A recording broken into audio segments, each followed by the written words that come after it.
Mumbai cricket असोसिएशनच्या अध्यक्षपदाच्या निवडणुकीत ठाकरे गटाचे आमदार मिलिंद नार्वेकर यांनी थेट पुढे घेतली आहे।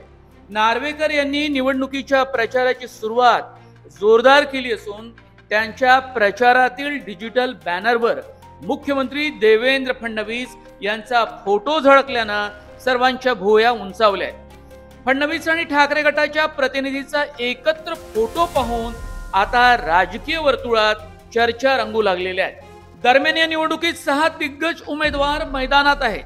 विद्यमान अध्यक्ष अजिंक्य नाईक, ठाकरे गटाचे मिलिंद नार्वेकर, भाजप नेते प्रसाद लाड, राष्ट्रवादीचे जितेंद्र आव्हाड, प्रताप सरनाईक यांचे पुत्र विहंग सरनाईक आणि माजी भारतीय कर्णधार डायना एडुलजी या सगळ्यांमुळे क्रिकेटच्या मैदानावर आता राजकारणाचा सुपर ओव्हर खेळला जातोय असंच म्हणावं लागेल। या पार्श्वभूमीवर राष्ट्रवादीचे सर्वेसर्वा शरद पवार यांनी निवडणुकीत राजकारण नको असं स्पष्ट सांगितलं आहे। वायबी चव्हाण सेंटर मध्ये क्लब सदस्यांनी पवारांची भेट घेतली आणि क्रिकेट संबंधी व्यक्तीच अध्यक्ष व्हावी अशी मागणी केली। पवारांनी सुद्धा मुख्यमंत्री फडणवीसांचं कौतुक करत क्रिकेटमध्ये राजकारण नको या फडणवीसांच्या भूमिकेचं स्वागत केलं। पण दुसरीकडे सरनाईक आणि फडणवीस यांची भेट, नार्वेकर यांचा फोटोबाज प्रचार यामुळे ही निवडणूक अतिशय रंगतदार बनली आहे। मुंबई क्रिकेट असोसिएशनच्या मैदानात दीर्घकाळ शरद पवार गटाचं वर्चस्व राहिलंय।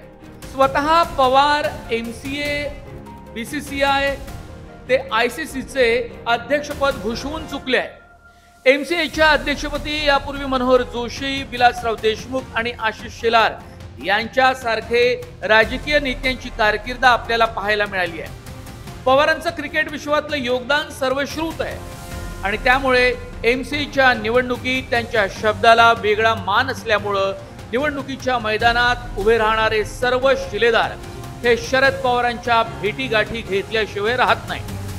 मिलिंद नार्वेकरांसाठी उद्धव ठाकरेंनी सुद्धा आपली ताकद वापरायचं ठरवलं असून त्यांनी यासाठी शरद पवार यांना फोन सुद्धा केलाय।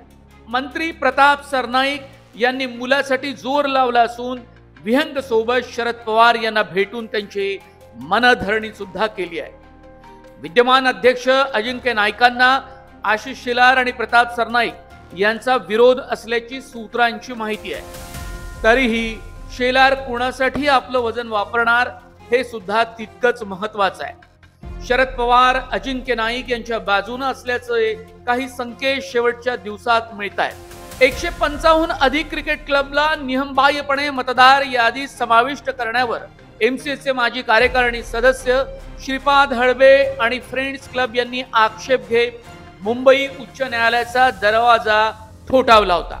त्यामुळे खंडपीठानं MCA निवडणुकीत उमेदवारांची अंतिम यादी जाहीर करण्यास 4 नोव्हेंबर रोजी मनाई केली होती। मात्र 7 नोव्हेंबरला याचिकाकर्त्यांनी उपस्थित केलेल्या मुद्द्यांविषयी MCAने सामंजस्यानं तोडगा काढण्याची भूमिका घेतली।